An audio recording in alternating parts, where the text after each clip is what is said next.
In the name of Allah, the most merciful, the most compassionate.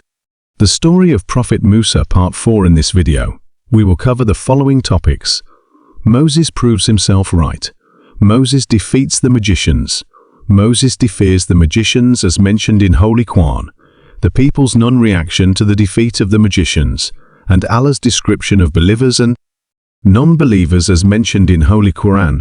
Let's get started with the story. Moses proves himself right. The degree of the conflict expressed in this dialogue reached its apex. Thus, the tone of dialogue changed.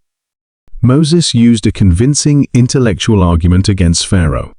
However, Pharaoh escaped from the circle of dialogue based on the logic and began a dialogue of another type, a type which Moses could not bear to follow, a dialogue of menacing and threatening.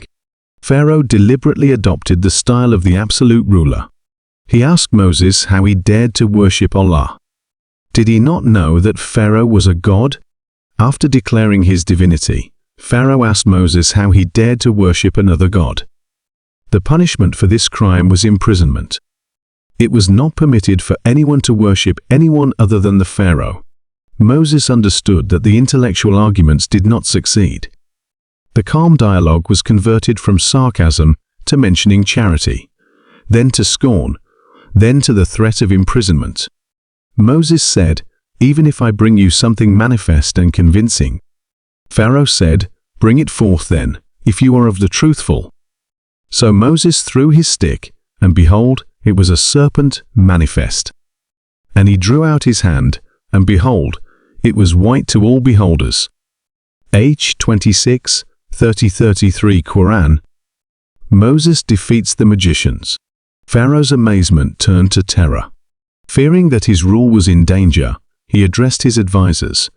"These are two wizards who will strip you of your best traditions and drive you of the country with their magic. What do you advise?" They counseled Pharaoh to detain Moses and his brother, while they summoned the cleverest magicians in the country.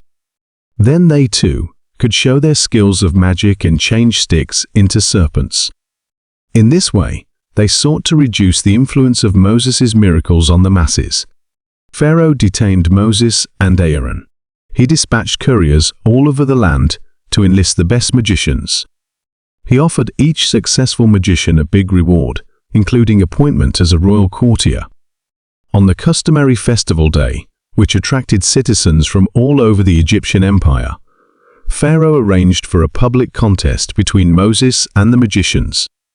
The people came in droves, as near before, when they heard of the greatest contest ever between Pharaoh's many magicians and a single man who claimed to be a prophet.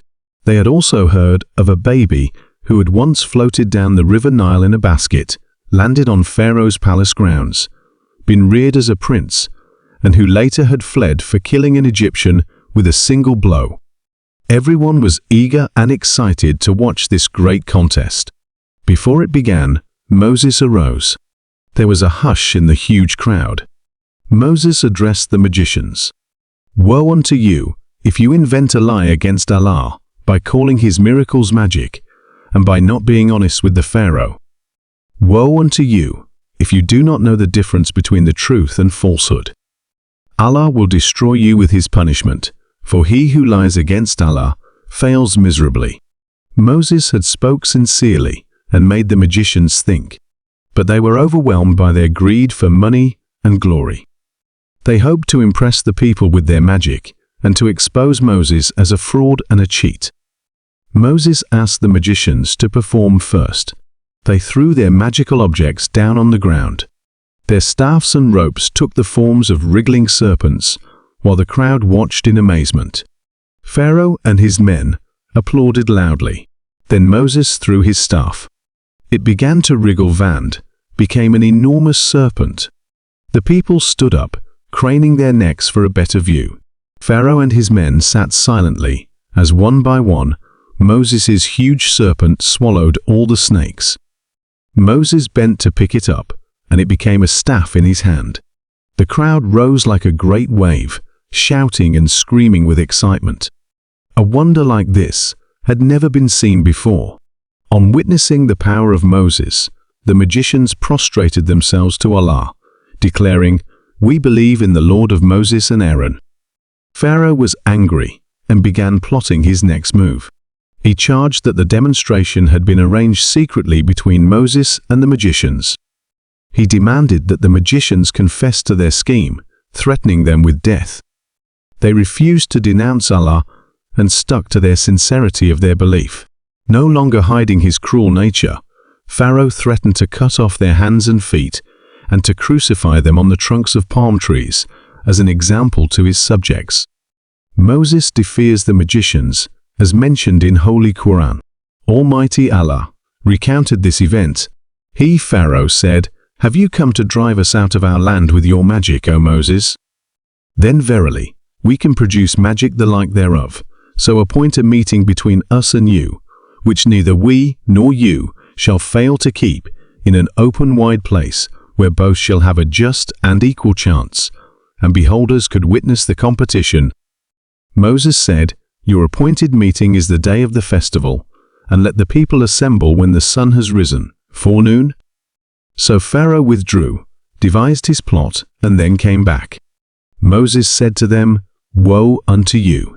Invent not a lie against Allah, lest he should destroy you completely by a torment. And surely, he who invents a lie against Allah will fail miserably." Then they debated with one another what they must do, and they kept their talk secret. They said, "Verily, there are two magicians. Their object is to drive you out from your land with magic and overcome your chiefs and nobles. So devise your plot and then assemble in line. And whoever overcomes this day will be indeed successful." They said, "O Moses, either you throw first, or we be the first to throw." Moses said, "Nay, throw you first." Then behold, their ropes and their sticks, by their magic, appeared to him as though they moved fast. So Moses conceived a fear in himself. Allah said, "Fear not. Surely you will have the upper hand. Throw that which is in your right hand. It will swallow up that which they have made." That which they have made is only a magician's trick, and the magician will never be successful, no matter whatever amount of skill he may attain. So the magicians fell down prostrate. They said, "We believe in the Lord of Aaron and Moses." Pharaoh said, "Believe you in him, Moses, before I give you permission? Verily, he is your chief who taught you magic. So I will surely cut off your hands and feet on opposite sides, and I will surely crucify you on the trunks of palm trees, and you shall surely know which of us, I Pharaoh or the Lord of Moses, Allah, can give the severe and more lasting torment."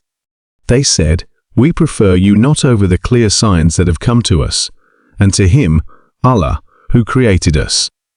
So decree regarding this life of the world. Verily, we have believed in our Lord, that he may forgive us our faults, and the magic to which you did compel us. And Allah is better as regards reward in comparison to your Pharaoh's reward, and more lasting as regards punishment in comparison to you punishment." Allah's description of believers and non-believers, as mentioned in Holy Quran.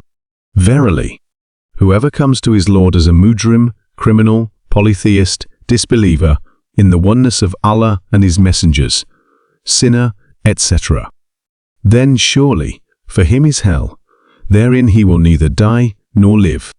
But whoever comes to him, Allah, as a believer, in the oneness of Allah, etc., and has done righteous good deeds, for such are the high ranks, in the hereafter, everlasting gardens and paradise, under which rivers flow, wherein they will abide forever.